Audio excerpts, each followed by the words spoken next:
it goes. Sorry, just moving it so you have. Oh, look. Yeah, you might want to move that. Why do I look fat? You don't. Oh, honey. Like a like a musical. Actually, Peter, I think that you're looking really good.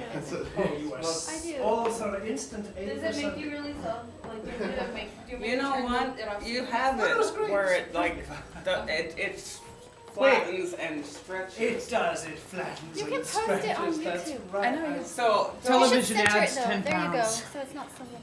There we go. television. stand up, Peter? Are you gonna stand up at all? Just imagine how skinny those ladies are on those like CSI shows. If it really makes you look fat, they gotta be like pencils. Okay. They are. I know. So let's start. I'll talk about what this is. This is an introduction. Oh, I can't see you, Nick. Oh So no. just move slightly so that I can see. Okay, well I've got. Because the pillar's in the way. So this is an introduction to mid-level modern masterpieces. And what these are is a bunch of somewhat easier 20th century pieces that you may not have heard of before. And of course everybody's definition of mid-level is completely arbitrary. For one person, Fur-Elise is a difficult piece, and for others, Fur-Elise is a piece that they give to 6-year-olds. So my definition of mid-level is short and sweet and accessible mostly. So, and I put, you'll have a handout, and on the handout I put little stars beside the name of the composer and the name of the piece. And 5 stars is, of course, the most incredibly difficult, and 1 star is really quite easy. So, the best way that I could think to do this was to do it alphabetically. So I'm just going to go through, and it's a little like a salad bar, in that a tiny little bit of this, and then a tiny little bit of that, and a tiny little before you know the play is full. So I'll start with William Allen, which is A-L-W-Y-N, who is an English composer who wrote for movies. And this is a piece called The Sea is Angry.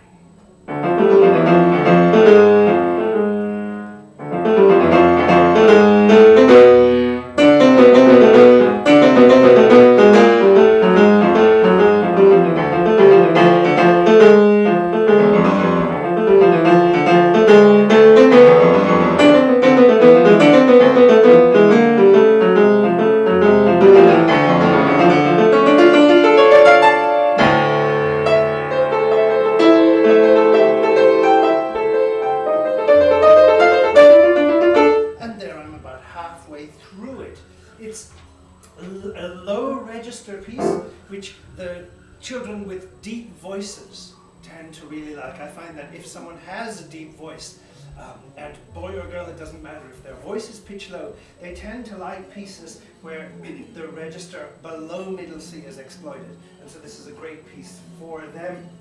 Also by William Allen, but considerably more difficult, is a prelude elegy. It's for number 5 from 12 preludes. And it was dedicated in the memory of Richard Farrell, who was a brilliant pianist from New Zealand, who was killed in a car crash at the age of 31. And he was a protege of the American genius William Capell.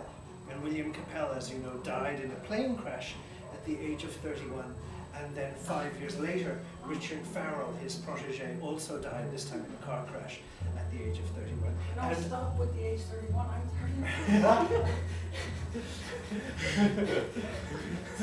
I'm so sorry. Anyway, this is, someone was talking about elegies and saying, well, this is a beautiful piece to play at a funeral, and it's just gorgeous.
goes on. So that's the end of the first section, and you can hear that my taste is to slightly tragic, beautiful harmonies. And this is sort of to give you some idea of the difficulty. I gave that 5 stars because it's quite difficult. It also has, they have to be able to play an octave. And then the first piece, the C is Angry, I gave 3 stars. So now you know about where we are.